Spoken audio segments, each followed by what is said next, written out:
با وجود اینکه دانشگاه‌های زیادی در سراسر جهان وجود دارند که دانشجو می‌پذیرند، در این میان دانشگاه رودن که به دوستی ملل نیز شهرت دارد توانسته رضایت دانشجویان بسیار زیادی را به دست بیاورد. علاوه بر آن، دانشگاه رودن از نشان افتخار علمی از سمت دولت روسیه نیز برخوردار است. این دانشگاه علاوه بر اینکه یکی از دانشگاه‌های بزرگ مسکو محسوب می‌شود، از برترین مؤسسات آموزشی این کشور نیز برخوردار است.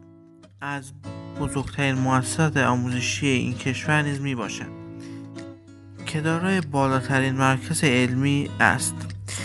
دانشگاه رودن در 5 فوریه سال 1960 تأسیس گردید. از ویژگی‌های این دانشگاه میتوان به چند ملیتی بودن آن اشاره کرد، به طوری که در دانشگاه رودن 450 ملیت از 100 کشور جهان تحصیل می‌کند. در 5 فوریه سال 1992 دولت روسیه این دانشگاه را به دانشگاه دوستی ملل نامگذاری نمود.